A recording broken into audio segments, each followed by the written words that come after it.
Hello friends, मैं अभिषेक स्वागत करता हूं आपका अपने यूट्यूब चैनल स्टडी शीट पे। और ये जो वीडियो मैं बनाने जा रहा हूं ये डेस्कटॉप को पहचानिए जो मैंने प्रीवियस अपलोड किया था उसी का पार्ट 2 है। तो चलिए शुरू करते हैं। तो फ्रेंड्स, राइट क्लिक करने के बाद ये जो लिस्ट आती है इसमें सबसे पहला ऑप्शन है व्यू। सबसे पहले मैं स्टार्ट करने से पहले मैं बता दूं कि आपको मैं इसमें बताने क्या क्या वाला हूँ। इस व्यू के बारे में बताऊँगा, sort by, refresh, paste shortcut, undo, move. उसके बाद ये ग्राफिक सेटिंग डिफरेंट लैपटॉप्स में डिफरेंट होती है इसलिए इसकी चर्चा हम लोग नहीं करेंगे। फिर न्यू ऑप्शन की बात करेंगे, डिफरेंट टाइप ऑफ फोल्डर्स कैसे बनाए जाएं। उसके बाद फिर डिस्प्ले सेटिंग और पर्सनलाइज। तो इसमें फर्स्ट ऑप्शन है व्यू। जैसे ही आप डेस्कटॉप पर राइट क्लिक करेंगे तो आपके सामने टॉप में इस लिस्ट में जो नाम आएगा वो है व्यू। व्यू का मतलब है कि हम अपने डेस्कटॉप का जो व्यू है, जो लुक है, उसके आइकन्स को किस तरह देखना चाहते हैं। तो फर्स्ट ऑप्शन लार्ज आइकन, आप इस पर क्लिक करके देख सकते हैं। मेरे साथ वीडियो को देखते रहें और अपने लैपटॉप के साथ भी प्रैक्टिस कर सकते हैं। तो फर्स्ट ऑप्शन है लार्ज आइकन। देखिए लार्ज आइकन को मैं क्लिक करूंगा तो यहाँ आइकन्स पे ध्यान दीजिएगा वो कैसे चेंज होते हैं। देखिए ये देखिए आइकन्स लार्ज हो गए। फिर से राइट क्लिक करूंगा, सेकंड ऑप्शन है मीडियम आइकन, तो ये मीडियम साइज के आइकन्स हो जाएंगे। इसके बाद जो थर्ड ऑप्शन है ये है स्मॉल आइकन्स। इसमें आइकन्स छोटे छोटे हो जाएंगे, तो आप अपने नीड के हिसाब से आइकन्स को रख सकते हैं। जैसे अगर लार्ज आइकन करेंगे तो डेस्कटॉप पे बहुत कम आइकन्स रख पाएंगे आप, क्योंकि जगह पूरी भर जाएगी। मैं शॉर्ट आइकन्स को रिकमेंड करता हूं जिससे कि आप मोर एंड मोर आइकन्स अपने डेस्कटॉप पे स्टोर करके रख सकें। इसके बाद व्यू में ही नीचे कुछ और ऑप्शंस हैं जिसमें फर्स्ट है auto arrange. Auto arrange feature जो होता है, देखिए मैं इससे पहले ये टिक किया हुआ है, इसे ऑफ कर देता हूँ। चेक कर लेता हूँ एक बार कि क्या है, ऑफ हो गया है जी, ये ऑफ हो चुका है। अब मैं आपको दिखाता हूँ यहाँ पे जो भी आइकन्स हैं, इन आइकन्स को आप माउस के लेफ्ट बटन को क्लिक कीजिए वन टाइम और माउस को मूव कराइए, यानी इस प्रोसेस को ड्रैगिंग कहते हैं। जब माउस के लेफ्ट बटन को प्रेस करके हम लोग कोई भी चीज़ मूव कराते हैं माउस के साथ तो वो ड्रैगिंग कहलाती है कंप्यूटर की भाषा में। तो इसे ड्रैग करेंगे तो देखिए वो आइकन वहाँ से हट करके जिस प्लेस पे आपने ड्रैग करके छोड़ा है वहाँ पे आकर के प्लेस हो गया है। देखिए दूसरे आइकन्स के साथ भी हम लोग वही करेंगे। लेकिन अगर ऑटो अरेंज ऑन होता फीचर तो ये समस्या नहीं आती। देखिए ऑटो अरेंज करूँगा तो आइकन्स जो हैं वो उसी प्लेस पे रहेंगे।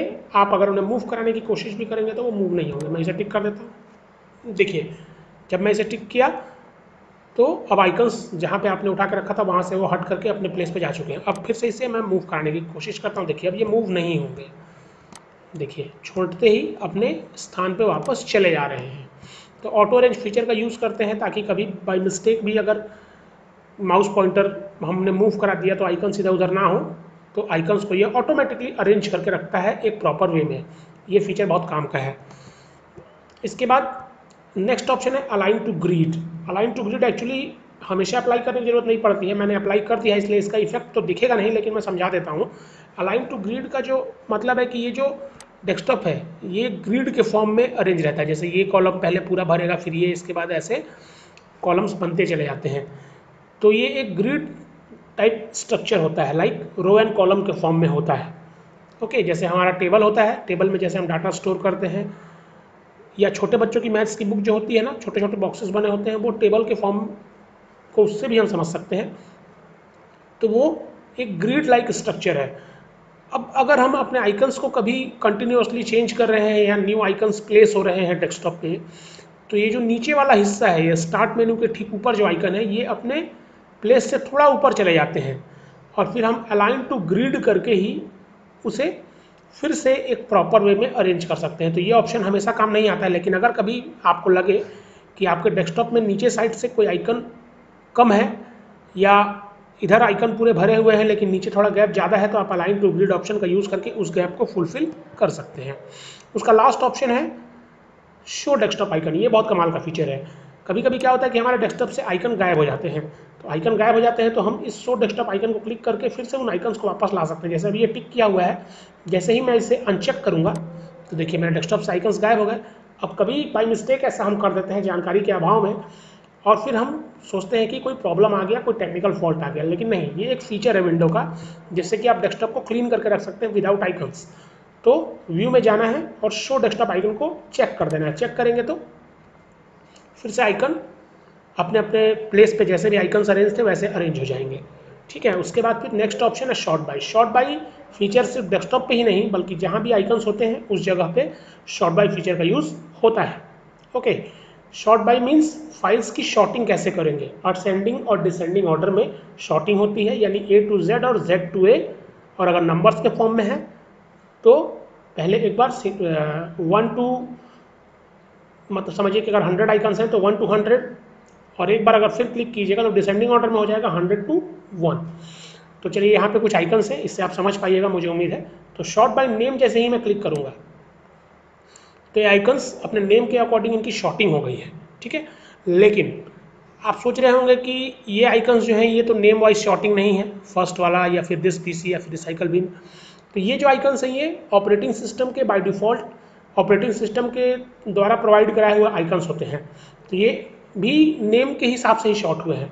ठीक है, लेकिन इनके अलावा ये सारे जो रिसाइकल बिन के नीचे के जो आइकन्स हैं ये मेरे इंस्टॉल किए हुए आइकन्स हैं, तो आप इन्हें देख सकते हैं कि ये नेम के अकॉर्डिंग शॉर्टेड है, यानी ऑपरेटिंग सिस्टम के वो आइकन्स हैं तो वो अपने हिसाब से शॉर्ट कर दिया उसको by name means ascending order.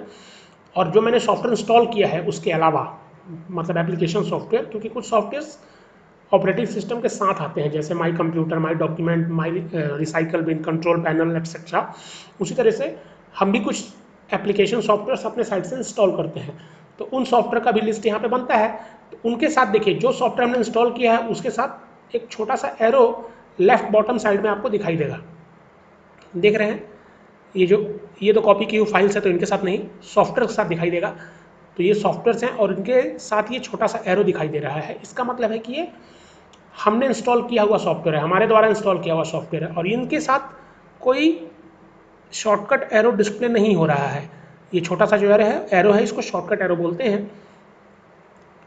तो ये ऑपरेटिंग सिस्टम के सॉफ्टवेयर हैं, ये हम समझ सकते हैं।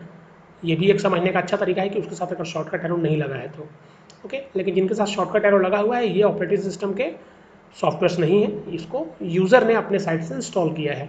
तो ये बाय नेम शॉर्ट हो जाते हैं। फिर से एक बार मैं दिखाता हूँ आपको, बाय नेम करिएगा तो ये फिर डिसेंडिंग ऑर्डर में शॉर्ट हो जाएगा। ओके, वन टाइम क्लिक करेंगे ascending order, second time click करेंगे डिसेंडिंग ऑर्डर। उसके बाद साइज़ की बात करूँ तो साइज़ मतलब कंप्यूटर की जो फाइल्स एंड फोल्डर्स होते हैं या कंप्यूटर में जो भी डाटा स्टोर होता है उसकी एक प्रॉपर साइज होती है जिसको कि हम bit, byte, megabyte, kilobyte, gigabyte, terabyte, okay, bit, byte, KB for kilobyte, MB for megabyte, GB for gigabyte, TB for terabyte, ऐसे समझते हैं। तो उस साइज़ के अकॉर्डिंग शॉर्ट करता है, जिसमें कि जैसे स्टार्ट करें हम लोग तो बिट सबसे छोटा होता है, बिट के बाद बाइट, बाइट के बाद किलोबाइट, किलोबाइट के बाद मेगाबाइट, मेगाबाइट के बाद गीगाबाइट, गीगाबाइट के बाद टेराबाइट, ऐसे ये असेंडिंग ऑर्डर है। उसको ठीक उल्टा कर देंगे तो डिसेंडिंग ऑर्डर हो जाएगा। तो साइज़, तो जिसकी साइज़ सबसे बड़ी है यहाँ पे वो सबसे ऊपर और जिसकी छोटी है वो सबसे नीचे, ये डिसेंडिंग ऑर्डर में होगा।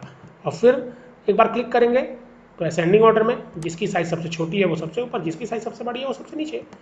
ओके, इसके बाद आइटम टाइप। आइटम टाइप का मतलब है कि अगर डेस्कटॉप पे या कहीं भी किसी भी फाइल या किसी भी फोल्डर में आपने आइकन स्टोर करके रखे हैं, डिफरेंट सॉफ्टवेयर्स के आइकन, जैसे माइक्रोसॉफ्ट वर्ड के कुछ फाइल्स हैं, कुछ पेंट के फाइल हैं, कुछ पावर पॉइंट के फाइल्स हैं या कुछ अदर फाइल्स हैं, तो उन फाइल्स की जो शॉर्टिंग होगी वो उनके टाइप के अकॉर्डिंग होगी। अगर बहुत सारे आइकन्स मिक्स मर्ज करके एक साथ रखे हुए हैं, 3-4 अलग अलग तरीके के सॉफ्टवेयर्स के आइकन है, तो आइटम टाइप जैसे ही आप क्लिक करेंगे, यहाँ पे तो वैसे कोई फाइल्स है नहीं, तो आइटम टाइप पे जैसे ही आप क्लिक करेंगे तो MS वर्ड के आइकन्स को एक साइड कैटेगराइज करेगा, उसके बाद फिर पावर पॉइंट के आइकन्स को कैटेगराइज कर देगा, ऐसे करके शॉर्टिंग होती है। जैसे देखिए मैंने ये क्लिक किया तो ये तीनों पिक्चर्स थे, इन तीनों पिक्चर्स एक साथ आ गए, और इवन ये 4 फोटोज़ हैं, ग्राफिक्स 1 भी एक फ़ोटो ही है, तो ये चारों एक साथ आ गए। तो ऐसे हम लोग आइटम टाइप, मतलब अलग अलग सॉफ्टवेयर्स के फाइल, अलग अलग सॉफ्टवेयर के फाइल्स अगर एक ही फोल्डर में है तो उसको हम लोग आइटम टाइप का यूज़ करके एक साथ कैटेगराइज कर सकते हैं। उसके बाद date modified, obviously according to date, जैसा आपने क्रिएट किया है, जिस डेट पे आपने क्रिएट किया है अकॉर्डिंग टू डेट भी आप फाइल्स को स्टोर करके रख सकते हैं, ताकि ये पता चल जाए कि जो लेटेस्ट होगा वो सबसे ऊपर दिखाई देगा और जो पुराना होगा वो नीचे दिखाई देगा। फिर से क्लिक कर देंगे, दोबारा क्लिक करेंगे तो ठीक उल्टा काम करेगा, जो लेटेस्ट है वो सबसे नीचे और जो पुराना है वो सबसे ऊपर, ऐसे काम करता है। इसके बाद आते हैं रिफ्रेश। रिफ्रेश एक्चुअली हम लोग करते हैं तो कंप्यूटर पर कोई फ़र्क नहीं पड़ता है, ऐसा बहुत लोगों का मानना है कि ये प्रोसेसिंग को फास्ट कर देता है, लेकिन ऐसा कुछ भी नहीं है। हाँ, कभी कभी हम कोई चेंजेस करते हैं, जैसे डेस्कटॉप बैकग्राउंड चेंज किया हमने और कंप्यूटर अगर स्लो है तो उन चेंजेस को अप्लाई करने के लिए रिफ्रेश ऑप्शन का यूज़ कर सकते हैं। ठीक है, तो इससे कोई खास फर्क नहीं पड़ता है। इसका शॉर्टकट बटन है F5, कीबोर्ड के F5 बटन का यूज़ करके भी हम लोग रिफ्रेश कर सकते हैं। इसके बाद आती है बात पेस्ट की। तो पेस्ट के लिए हमको कॉपी और कट को पहले समझना होगा, तब हम लोग पेस्ट ऑप्शन को अच्छे से समझ पाएंगे। कॉपी करने का मतलब है कि सेम फाइल का डुप्लीकेट तैयार करना। इसके लिए आप किसी भी फाइल पे राइट क्लिक करें, सपोज कीजिए मैंने इस पर राइट क्लिक किया और मैंने कॉपी किया। कॉपी करने के बाद जब मैं पेस्ट करूँगा तो देखिएगा इस फाइल का एक डुप्लीकेट तैयार हो जाएगा, यहाँ पर ध्यान दीजिए। ओके, और कट करने से भी ये काम होता है। कट करेंगे तो फाइल जो है एक्चुअली डुप्लीकेट नहीं तैयार होता है, उसका वो फाइल मूव होकर दूसरी जगह पे जाकर के स्टोर हो जाती है, यानी कि पुराने लोकेशन से हटती है और दूसरे लोकेशन पे आकर के स्टोर हो जाती है। देखिए करते हैं हम लोग। कट किया मैंने, इसका Ctrl+X प्रेस करेंगे कीबोर्ड से तो कट हो जाएगा, Ctrl+C प्रेस करेंगे कीबोर्ड से तो कॉपी हो जाएगा, और Ctrl+V, सी के ठीक बगल में है, V प्रेस करेंगे तो पेस्ट हो जाएगा। ये इसके शॉर्टकट बटन है। अगर आप शॉर्टकट बटन का यूज़ करेंगे तो आपकी टाइम बहुत ज़्यादा बचेगी। जैसे ही आप कट करेंगे तो वो फाइल जो है वो थोड़ी सी ब्लर हो जाती है, थोड़ी धुंधली हो जाती है। अब धुंधली हो जाती है तो पेस्ट करेंगे अगर आप, तो वैसे तो मैं डेस्कटॉप पे ही हूँ, तो देखिए वहाँ से ये फाइल कट हुई थी और यहाँ पे आकर के ये फिर से पेस्ट हो गई है। एक्चुअली यहाँ पे नहीं ठीक से पता चल पाया, मैं इसके लिए आपको ले चलता हूँ माई डॉक्यूमेंट फोल्डर में। यहाँ से हम लोग कोई फाइल उठाते हैं। ओके, कोई भी फाइल उठा लेते हैं हम लोग। सपोज कीजिए मैंने ये फाइल उठाया, इसे कॉपी, राइट क्लिक किया इसके ऊपर, फाइल के ऊपर राइट क्लिक करना है, इधर उधर क्लिक कीजिएगा तो काम नहीं करेगा। फाइल के ऊपर राइट क्लिक किया, कट ऑप्शन पर क्लिक किया। कट ऑप्शन पर क्लिक करने के बाद जब मैं यहाँ पेस्ट करूँगा तो ध्यान दीजिएगा, फाइल का नाम पे फोकस कीजिएगा। मैंने पेस्ट किया तो देखिए यहाँ पे 7B की फाइल आ गई है और वहाँ पे से हट गई होगी, यहाँ देखिए यहीं पे थी, हट गई है। तो कट का मतलब होता है कि हम लोग मूव करा पाते हैं एक जगह से दूसरी जगह पर। कॉपी का मतलब है डुप्लीकेट रेडी करना, और कट का मतलब है मूव कराना, प्लेस चेंज होगा। कट करेंगे तो, कॉपी करेंगे तो जिस प्लेस से कॉपी करेंगे वहाँ पे भी रहेगा, और दूसरी प्लेस जिस जगह पे आप कॉपी करना चाहते हैं, ठीक है, वहाँ पे भी रहेगा। तो ये तो रहा। इसके बाद अंडू के साथ एक चीज़ और बताऊँगा, रीडू। अंडू जो होता है वो हमारे किए हुए किसी भी एक्शन को कैंसिल करता है। जैसे मैंने अभी कट किया है तो अंडू मूव करूँगा तो देखिए वो जो मूव की हुई फाइल थी कट करके जो हम लोग लाए थे वो हट चुकी है। इसके बाद रीडू, देखिए अंडू जैसे ही मैंने किया रीडू ऑप्शन भी एक्टिवेट हो गया। अंडू जो होता है वो हमारे किए हुए लास्ट वर्क को कैंसिल करता है, और रीडू जो होता है वो अंडू के एक्शन को कैंसिल कर देता है। इसकी शॉर्टकट बटन आप यहाँ पे देख सकते हैं, Ctrl+Z अंडू के लिए यूज़ होता है, Ctrl+Y रीडू के लिए यूज़ होता है। ये हम लोग अदर सॉफ्टवेयर्स में भी करते हैं यूज़, ठीक है। तो रीडू जैसे ही करूँगा तो फिर से वो फाइल वापस आ जाएगी, देखिए आ गई।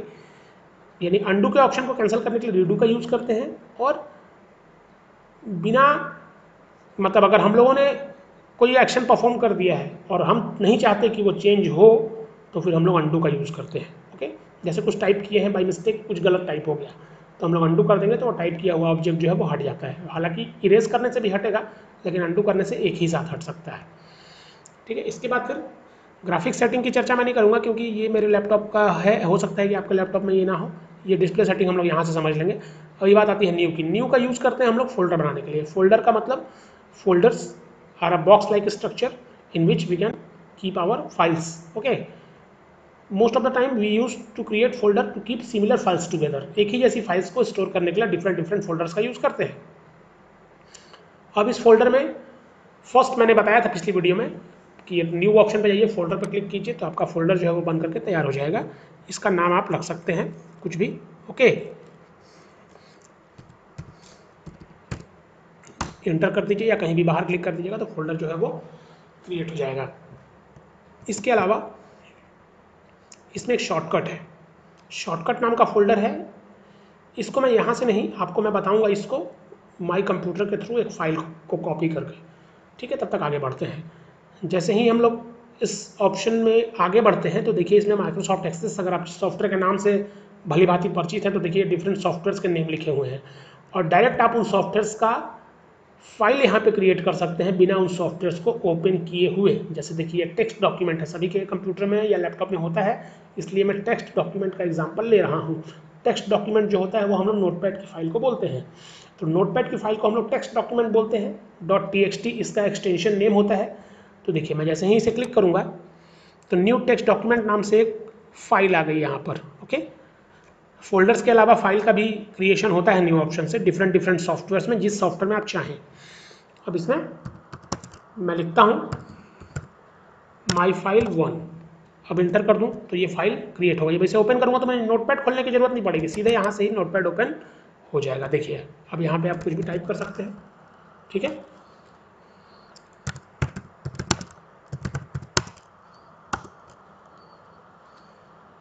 ओके, तो ये आप चाहें तो इसे सेव कर सकते हैं या फिर कैंसिल करके भी, डोंट सेव करेंगे तो ये कैंसिल हो जाएगा। आप इसे डिलीट कर दीजिए यहाँ से, ठीक है, डिलीट कर दिया। डिलीट करने के बाद अब नेक्स्ट हम लोग बढ़ते हैं डिस्प्ले सेटिंग की ओर। डिस्प्ले सेटिंग जो है ये कंप्यूटर बाय डिफ़ॉल्ट, जब आप ऑपरेटिंग सिस्टम अपने कंप्यूटर में इंस्टॉल करते हैं तो वो डिस्प्ले सेटिंग कुछ बाय डिफ़ॉल्ट और बेस्ट सेटिंग्स आपके कंप्यूटर को देता है, लेकिन अदर देन दैट हम लोग उसको चेंज भी कर सकते हैं। जैसे देखिए डिस्प्ले में फर्स्ट है ब्राइटनेस एंड कलर। इसमें मैं सारी चीज़ें डिस्कस नहीं करूँगा क्योंकि सारी चीज़ें डिस्कस करने पर अगर आपने चेंज किया और अगर कोई गलती हो गई तो कंप्यूटर की सेटिंग जो है वो गड़बड़ हो जाती है। लेकिन कुछ ऐसी चीज़ें हैं जो ज़रूरत की हैं वही मैं बताऊँगा, ओके, ताकि आप उसे अपने यूज के हिसाब से अपने कंप्यूटर का जो लुक है वो चेंज कर सकें। तो ब्राइटनेस एंड कलर, ब्राइटनेस को बढ़ा घटा सकते हैं आप। देखिए अगर आप ध्यान दे रहे होंगे तो लैपटॉप का जो ब्राइटनेस है वो कम हो रहा है, यहाँ से बढ़ भी सकता है। इसे कीबोर्ड से भी कर सकते हैं, जैसे मेरे कीबोर्ड में फंक्शन प्लस एरो की का यूज़ करके हम लोग ब्राइटनेस बढ़ा लेते हैं। आपके लैपटॉप की सेटिंग्स अलग होगी, ओके। इसके बाद स्क्रीन के साइज़ देखिए, यहाँ से 100% लिखा हुआ है, जैसे ही करूँगा 125 जूम हो जाएगा, देख सकते हैं आप।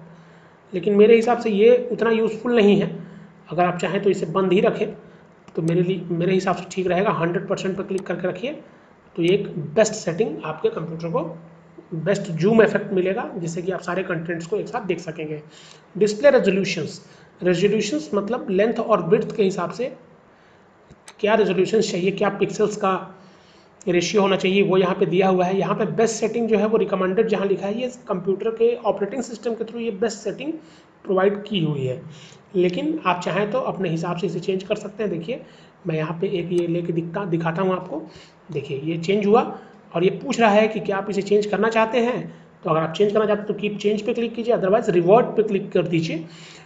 अगर आप ऐसा नहीं करेंगे तो वो कुछ सेकंड में खुद ब खुद चेंज हो जाएगा, ओके। इसके बाद ये लैंडस्केप और पोर्ट्रेट मोड है, ठीक है। लैंडस्केप का मतलब जैसे जो व्यू अभी आपके सामने दिखाई दे रहा है ये लैंडस्केप मोड है, ओके, जिसमें चौड़ाई और लंबाई के हिसाब से हम लोग समझते हैं। जैसे अगर हम मोबाइल, जिस वे में मोबाइल से मैं समझाता हूँ आपको, बहुत अच्छे से समझ जाइएगा। जिस वे में हम मोबाइल को यूज़ करते हैं वो पोर्ट्रेट यूज़ है मोबाइल का, ठीक है। और अगर हमने मोबाइल को आड़ा कर दिया, हॉरिजॉन्टल लेफ्ट टू राइट, चौड़ी स्क्रीन हो जाती है। वीडियो वगैरह हम लोग जिस मोड में देखते हैं वो लैंडस्केप मोड होता है, ठीक है। इससे आप समझ जाइएगा, मैं अप्लाई करके दिखाता हूँ आपको। जैसे ही मैंने चेंज किया पोर्ट्रेट, देखिए जो स्क्रीन है वो लंबी हो गई, चौड़ी कम हो गई, लंबी ज़्यादा हो गई। इसे आप बदल लीजिए। रिवर्ट कर देता हूँ मैं ताकि चेंज ना हो, मुझे नहीं करना है। इसके बाद फिर नेक्स्ट ऑप्शन है फ्लिप्ड। फ्लिप का मतलब होता है कि उसका जो लुक है वो चेंज हो जाएगा। जैसे अगर लेफ्ट साइड में है तो वो राइट साइड में चेंज हो जाएगा। देखिए पता चलेगा आपको, देखिए ये ऊपर से नीचे था तो नीचे से ऊपर चला गया। इसे भी आप चेंज कर दीजिए। जैसे माउस पॉइंटर ले जाएंगे तो बहुत दिक्कत होगी, आप टैब बटन का यूज़ करेंगे तो देखिए मैं टैब कर रहा हूँ तो रिवर्ट कर दूंगा यहाँ से, ये रिवर्ट हो गया। इसके बाद ये चीज़ें थी, इसमें कुछ खास नहीं है, ये आप कर सकते हैं। लैंडस्केप पोर्ट्रेट एक्चुअली मैंने इसलिए बता दिया क्योंकि कई बार बच्चे जब छेड़छाड़ करते हैं तो कंप्यूटर की स्क्रीन वगैरह उल्टी हो जाती है, तो समझ में नहीं आता है कि कैसे करें। तो यहाँ से वो चेंज कर सकते हैं अगर आप विंडोज़ 10 इस्तेमाल करते हैं तो। अगर विंडोज़ 10 इस्तेमाल नहीं भी करते हैं तो इस जगह पे भी सेटिंग्स होती है ग्राफिक्स की विंडोज 7 वगैरह में, वहाँ से आप 180 degree clockwise anti clockwise move करा करके देख सकते हैं। वो ऑप्शन इसमें अवेलेबल नहीं है, विंडोज 7 वगैरह में ये वो ऑप्शन रहता है। अब नेक्स्ट आते हैं पर्सनलाइज, जो बहुत काम का है और आज की वीडियो का लास्ट टॉपिक है।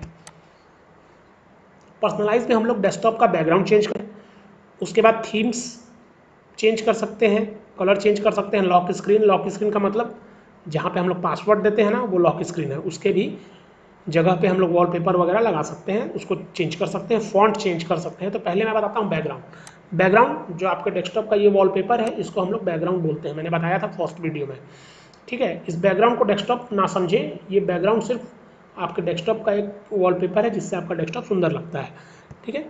तो मैं आता हूँ और इसमें देखिए बैकग्राउंड को जैसे ही क्लिक कीजिएगा, विंडोज़ 10 की बात कर रहा हूँ, तो विंडोज़ 8 में भी ये फीचर्स अवेलेबल है। ओके, तो बैकग्राउंड पर जैसे ही क्लिक कीजिएगा, पिक्चर्स, सॉलिड कलर और स्लाइड शो। पिक्चर्स का मतलब आप अपने हिसाब से पिक्चर्स लगा सकते हैं। जैसे पिक्चर्स को मैंने क्लिक किया, यहाँ पे कुछ पिक्चर्स हैं जो मैंने रिसेंटली यूज़ की हैं। अदर देन दिस पिक्चर्स, कोई दूसरी पिक्चर भी आप ब्राउज करके ले सकते हैं। ब्राउज करेंगे तो आपके कंप्यूटर की ड्राइव ओपन हो जाएगी और आप वहाँ से पिक्चर्स को चेंज कर सकते हैं। ओके, जैसे देखिए मैं यहाँ से देख लेता हूँ, कोई पिक्चर होगी तो चेंज करके देखिए। अभी आपने देखा है चॉकलेट वाला फोटो लगा हुआ था, अब मैं इसे करता हूँ तो देखिए ये चेंज हो गया है, ये फोटो आ गया। ठीक है, इसके बाद ये तो हुई पिक्चर की बात। ब्राउज करके आप ड्राइव से पिक्चर चुन सकते हैं। C drive, D drive, E drive, F drive, different drives होते हैं। उसके बाद सॉलिड कलर, अगर आप चाहते हैं कि कोई बैकग्राउंड ना दिखाए, सिर्फ कलर्स आएँ, तो आप उन कलर्स का सिलेक्शन यहाँ से कर सकते हैं। एक लिस्ट दी हुई है। अब देखिए मैं आपको दिखाता हूँ, बैकग्राउंड हट गया, सिर्फ कलर आ गया। ठीक है, बहुत से लोगों को कलर भी पसंद आता है बैकग्राउंड के अलावा, उनके लिए भी फीचर अवेलेबल है। इसके बाद बात आ जाती है स्लाइड शो की। स्लाइड शो जो होता है वो डिफरेंट पिक्चर्स का कलेक्शंस होता है, जहाँ से आप अपने डेस्कटॉप के स्क्रीन पर मल्टीपल पिक्चर्स लगा सकते हैं। Multiple pictures actually one time में एक ही पिक्चर डिस्प्ले होगा, लेकिन एक पर्टिकुलर टाइम इंटरवल के बाद वो पिक्चर चेंज होता रहेगा। जैसे देखिए मैंने स्लाइड शो किया तो ये कह रहा है ब्राउज करने को। ब्राउज कीजिए, ब्राउज करेंगे तो आप यहाँ से जो भी पिक्चर्स हैं उनको आप चुन लीजिए और पिक्चर्स को चुन करके यहाँ पे स्टोर कर सकते हैं। ऐसा ना भी करें अगर, तो जब मैं थीम सेक्शन बताऊंगा तो आपको बताऊंगा कि थीम में कुछ वॉलपेपर्स पहले से इंस्टॉल होते हैं। उन वॉलपेपर्स को आप थीम अप्लाई कर दीजिए तो वो टाइम टू टाइम वॉलपेपर्स वो चेंज होते रहेंगे। जैसे मैंने क्या लिखा है, 30 मिनट्स के हिसाब से वॉलपेपर जो है वो चेंज हो जाएँ। तो जैसे ही 30 मिनट होगा वॉलपेपर चेंज हो जाएगा। इसके अलावा अगर आप चाहते हैं, जैसे ही आपने थीम अप्लाई किया तो इसमें एक नया ऑप्शन ऐड हो जाएगा, next desktop background. Next desktop background पर क्लिक कीजिए, देखिए आपका डेस्कटॉप का बैकग्राउंड चेंज हो जाएगा। फिर कीजिए, तो ये तो आप अपने चॉइस से कर रहे हैं, लेकिन अगर वो आपने टाइम दे रखा है तो वहाँ पे उस पर्टिकुलर टाइम पे ही वो चेंज होगा। यहाँ से आप डिफरेंट चॉइसेस हैं, आप कर सकते हैं जो आपको पसंद आए। ठीक है, तो ये तो रही बैकग्राउंड की बात। तो पिक्चर सेलेक्ट कर लेना बेहतर है मेरे हिसाब से, ये मैं दे देता हूँ। इसके बाद कलर, जो सामने आपके बॉक्सेस ओपन होते हैं उनके कलर कैसे रहेंगे। देखिए डार्क का मतलब यहाँ पे देखिएगा, ये आपका व्यू है, इस जगह को मैं दिखाता हूँ। देखिए डार्क आंखों के लिए ठीक है, लेकिन जैसे ही लाइट करेंगे, फिर से ध्यान दीजिए, ये देखिए चेंज हो गया। तो डार्क ऑप्शन ये बाय डिफ़ॉल्ट विंडो के थ्रू दिया हुआ रहता है, आप इसे अपने हिसाब से भी चेंज कर सकते हैं। ओके, इसके बाद फिर से नेक्स्ट ऑप्शन क्या है वो हम लोग देख लेते हैं। Choose your default app mode. अपने ऐप का, जो ऐप आप ओपन कर रहे हैं वो किस कलर का दिखाई देना चाहिए, तो वही सिंपल है। डार्क करेंगे तो ब्लैक कलर का दिखाई देगा। आजकल ये फीचर मोबाइल में भी अवेलेबल है, ऐसी बात नहीं है, मोबाइल में भी आप इस चीज़ को देख सकते हैं। इसका कलर्स तो मैंने बता ही दिया कि जो कलर आपको पसंद आए वो आप यूज़ कर सकते हैं। जैसे देखिए एक चीज़ ध्यान दीजिएगा, मैं दिखाता हूँ। यहाँ पे देखिए अभी ब्लू कलर दिखाई दे रहा है, ठीक है। देखिए मैं चुनता हूँ ये कलर, अब देखिए कलर चेंज हो गया ना। तो जिस तरीके से आप कलर चूज़ करेंगे उस तरीके से आपके ऐप्स का भी कलर चेंज हो सकता है।